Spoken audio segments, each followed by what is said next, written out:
आज के इस प्रजा संग्राम पद यात्रा के समाप्ति कार्यक्रम में मंच पर उपस्थित हमारे बहुत ही जुझारू और कर्मशील और संवेदनशील अध्यक्ष सम्मानीय श्री संजय बंडी जी,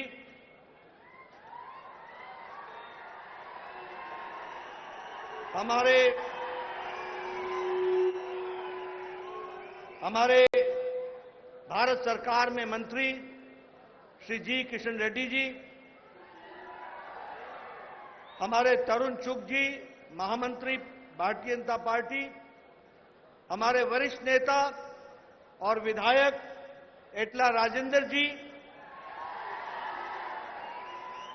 हमारे विवेक वेंकट स्वामी जी जो पूर्व में सांसद रहे, किशन रेड्डी जी जिला अध्यक्ष, मनोहर रेड्डी जी यात्रा के प्रमुख, अरविंद मेनन जी सह प्रभारी, हमारे वरिष्ठ साथी श्री पी मुरलीधर राव जी, हमारे अरविंद धर्मपुरी जी, हमारे सुधाकर रेड्डी जी, हमारे सभी मंचासीन वरिष्ठ पदाधिकारी और कार्यकर्ता बंधु और यहां इतनी बड़ी संख्या में आए हुए दूर दूर से हमारे सभी पार्टी के समर्थक, पार्टी के प्रेरक और पार्टी को उत्साह दिलाने वाले हमारे सज्जन वृंद और मीडिया के मेरे साथी, प्रिंट मीडिया और इलेक्ट्रॉनिक मीडिया के मेरे साथी, आज मेरा ये सौभाग्य है कि मुझे इस प्रजा संग्राम पदयात्रा के समाप्ति पर आने का सौभाग्य मिला है। सबसे पहले तो मैं भगवान श्री राजेश्वरी को नमन करता हूं और उनसे प्रेरणा लेकर के अपनी बात को प्रारंभ करता हूं। वहीं हमारे कोंडागट्टू हनुमान जी से भी प्रेरणा लेता हूं और उनका भी आशीर्वाद लेकर के अपनी बात को प्रारंभ करता हूं। सबसे पहले आप मुझे एक बात बताओ कि संजय बंडी जी को आपका सांसद चुनने पर आपको सही सांसद मिला कि नहीं मिला? मिला कि नहीं मिला? मैं पीछे से सुनना चाहता हूं। सांसद संजय बंडी आपको सही सांसद मिला कि नहीं? मित्रों, सबसे पहले तो मैं आपको बधाई देता हूं और धन्यवाद देता हूं कि आपने भारतीय जनता पार्टी के संजय बंडी जी को सांसद के रूप में चुना है। यह यात्रा उनके नेतृत्व में निकली है और मुझे खुशी है आपको बताते हुए कि 5 चरणों में 114 दिन की यह पद यात्रा रही है। 56 असेंबली कॉन्स्टिट्यूएंसीज को कवर करते हुए 1458 किलोमीटर पद यात्रा करते हुए आज हम करीमनगर में यहां इस यात्रा की समाप्ति कर रहे हैं। मित्रों, यह यात्रा रुकने वाली नहीं है, यह तो शुरुआत है। इसके साथ साथ प्रजा घोषा, बीजेपी भरोसा, इस यात्रा को भी हम गांव-गांव, घर-घर पहुंचाने वाले हैं और हमारे सभी नेता उसमें शामिल होने वाले हैं। और उसी तरीके से एक नारा भी आप लोगों ने तय किया है, सालू डोरा सेलाऊ डोरा अभियान। इस अभियान के तहत enough is enough, good bye KCR, इसको भी हमको समझने की जरूरत है। और साथ ही साथ मैं यह भी बताना चाहता हूं कि दूसरे फेज में और तीसरे फेज में, और अभी जब मैं आ रहा था तो मेरी यात्रा को भी रोकने का काम टीआरएस ने किया और टीआरएस के लोगों ने किया।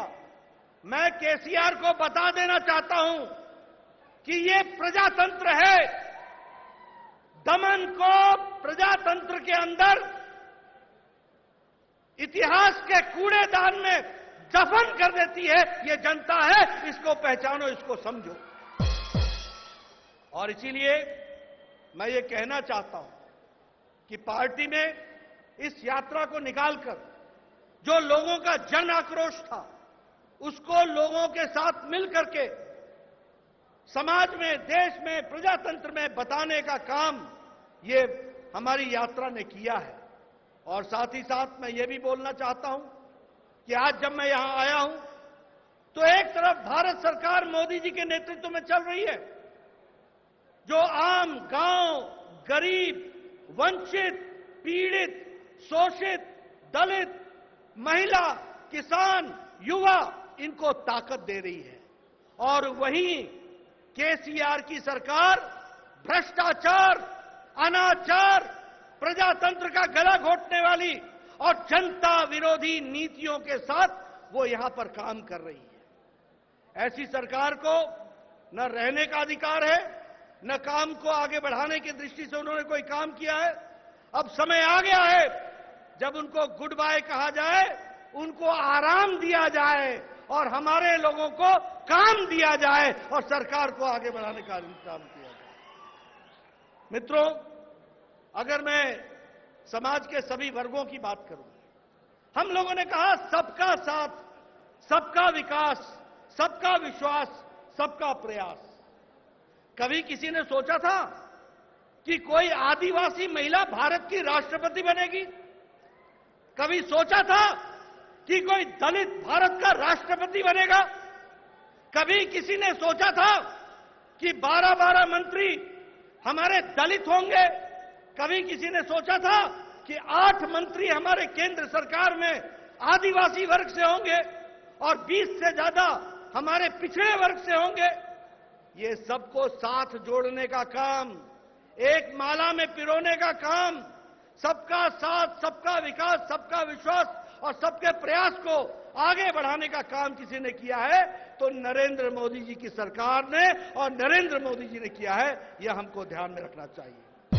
मैं इसके साथ साथ यह भी बताना चाहता हूं कि विकास के दृष्टि से आज अगर मैं तेलंगाना की बात करूं तो जो सड़कें बनी हैं वो पिछले 5 साल के अंदर केंद्र सरकार के द्वारा 4,996 किलोमीटर बनी है, 4,996 किलोमीटर। इसका मतलब यह हुआ, और उसमें 104 लाख रुपए, करोड़ रुपए खर्च हुए हैं हाईवेज इन तेलंगाना। इसका मतलब यह हुआ कि लद्दाख से तेलंगाना की जो सड़क बनती है उतनी सड़कें यहां पर बनी हैं, ये केंद्र सरकार ने करके दिया है। उसी तरीके से 4 लेन का फ्लाईओवर, एलिवेटेड कॉरिडोर, ये सारी चीजें विकास के दृष्टि से यहां पर काम हुआ है, उसको आपके सामने मैं रखना चाहता हूं। अगर मैं जल जीवन मिशन की बात करूं, हर घर जल पहुंचाने की बात की है तो 1,91,00,000 घरों में इसको पहुंचाने का 1,91,000 लोगों के घरों में इसको पहुंचाने का काम किया है। उसी तरीके से नए हाउस होल्ड्स, नए घरों में 38 लाख घरों में घर घर जल पहुंचाने का काम किया है।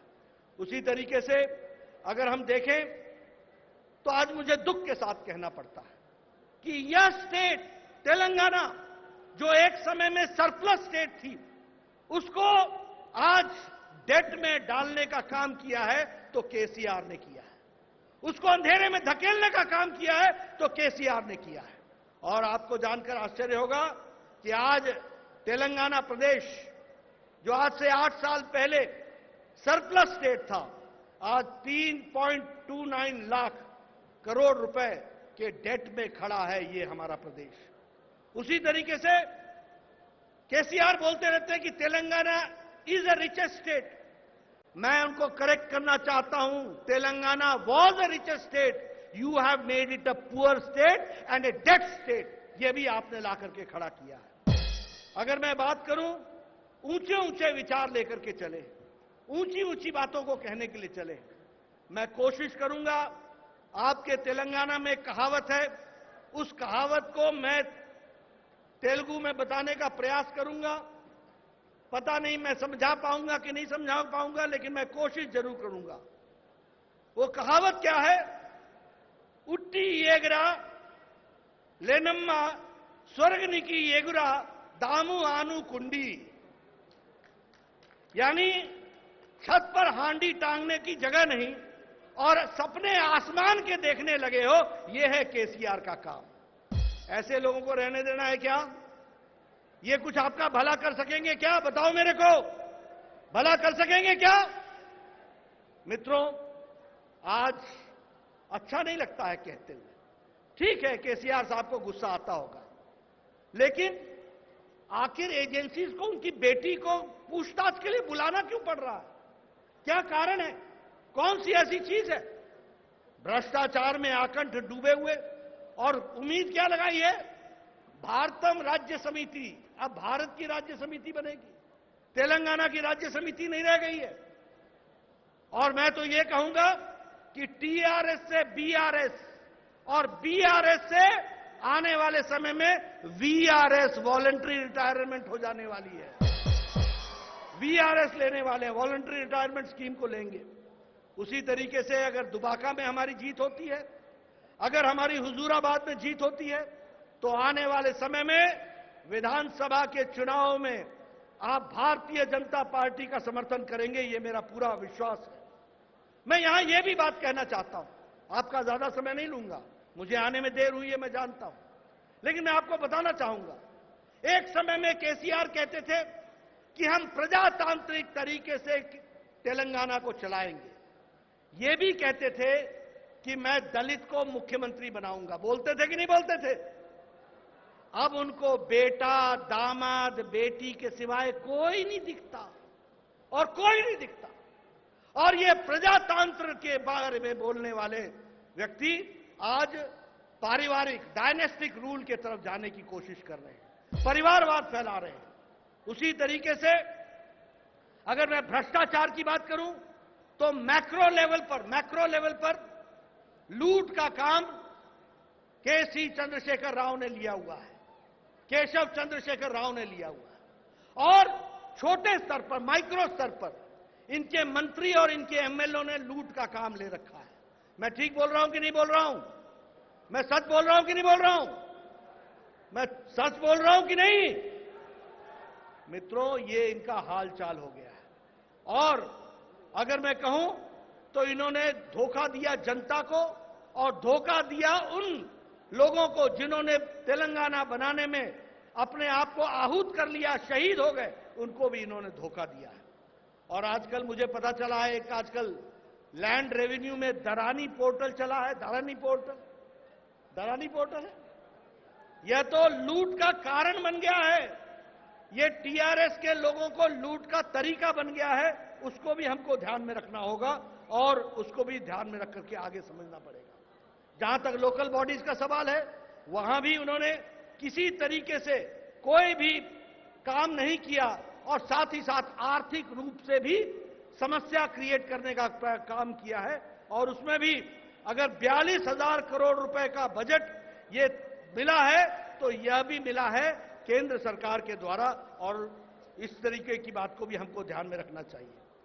अगर मैं लिबरेशन डे की बात करूं, 17 सितंबर को केसीआर नहीं चाहते कि लिबरेशन डे हो, क्योंकि ओवैसी के साथ संबंध बना के रखते हैं, और ऐसे लोग क्यों चाहेंगे कि लिबरेशन डे बने।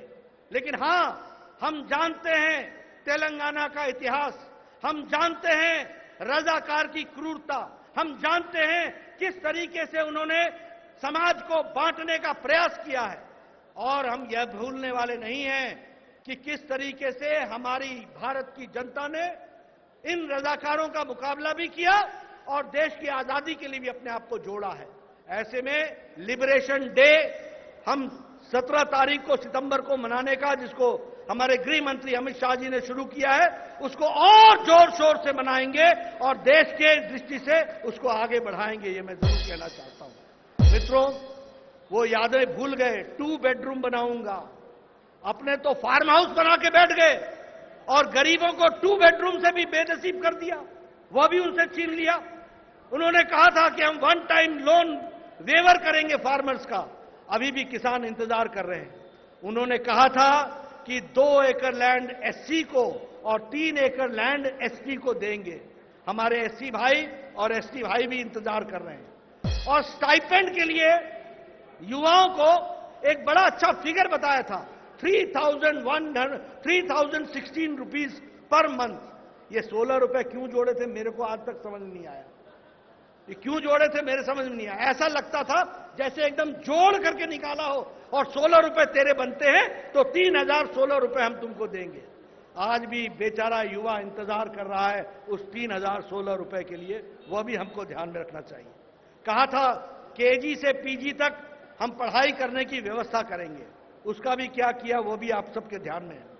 वेलनेस सेंटर्स का नाम बदल करके बस्ती दवाखाना कर दिया। हम केंद्र सरकार की योजना 1,50,000 देश में हम वेलनेस सेंटर बना रहे हैं और उस वेलनेस सेंटर में 1,50,000 में बड़ी संख्या में तेलंगाना में भी बन रहा है, लेकिन उसका नाम बदल करके बस्ती दवाखाना। अब मैं पूर्व स्वास्थ्य मंत्री रहा हूं, मुझे मालूम है दवाखाना और वेलनेस सेंटर में जमीन आसमान का अंतर है। लेकिन केसीआर को कौन समझाए, चीटिंग करने वाला ओरिजिनल नहीं होता, वो डुप्लीकेट होता है। तो तुम डुप्लीकेट हो, ओरिजिनल हम ही हैं, ये तेलंगाना की जनता जानती है। और इसीलिए मैं अंत में एक बात कहूंगा, आपका ज्यादा समय नहीं लूंगा। जो लोग चाहते हैं कि केसीआर की सरकार जाए, जो लोग चाहते हैं कि टीआरएस की भ्रष्टाचारी सरकार जाए, जो लोग चाहते हैं कि टीआरएस की दमनकारी सरकार जाए, जो लोग चाहते हैं कि टीआरएस का कुशासन वाली सरकार जाए, उनको यह याद रखना पड़ेगा कि केसीआर को कोई हटा सकता है तो वो भारतीय जनता पार्टी हटा सकती है। भारतीय जनता पार्टी इस काम को पूरा करेगी। इसलिए जो लोग केसीआर विरोधी हैं, जो लोग टीआरएस विरोधी हैं, जो लोग कुशासन के विरोधी हैं, जो लोग भ्रष्टाचार के विरोधी हैं, जो लोग वंशवाद के विरोधी हैं, जो लोग परिवारवाद के विरोधी हैं, उन सबको मैं आह्वान करना चाहता हूं, भारतीय जनता पार्टी के साथ जुड़िए, भारतीय जनता पार्टी के हाथ मजबूत कीजिए, भारतीय जनता पार्टी का कमल खिलाइए और कमल खिलेगा और टीआरएस जाएगा। तेलंगाना में विशुद्ध भारतीय जनता पार्टी की सरकार बनेगी। और मैं अंत में बतौर राष्ट्रीय अध्यक्ष बोलना चाहता हूं कि पद यात्रा बंद नहीं हुई है, पद यात्रा का एक फेज पूरा हुआ है। इसके बाद अगली यात्रा का हम फिर से घोषणा करेंगे और गांव-गांव जाएंगे, जन-जन तक अपनी आवाज पहुंचाएंगे। और ये जो एटीएम वाली सरकार है ना, कालेश्वरम वाली, ये एटीएम की सरकार किया, एटीएम बदला जाएगा, ओरिजिनल एटीएम आएगा। जो केंद्र सरकार जिस बात को कहेगी उसको यहां पूरा करेगा और धरती पर लगाने वाला काम करेगा। इस बात को हमको समझना होगा। मुझे पूरा विश्वास है कि आप सब लोग इस यात्रा के लिए मैं शुभकामनाएं देता हूं और आप आगे बढ़िए, पूरी ताकत से लगिए, तेलंगाना की जनता की सेवा कीजिए, तेलंगाना के जनता को आगे बढ़ाने का काम कीजिए, तेलंगाना राज्य को आगे बढ़ाने का काम कीजिए और भ्रष्टाचारी सरकार को इससे मुक्त होइए। इन्हीं शब्दों के साथ बहुत बहुत धन्यवाद। जय भारत, जय तेलंगाना।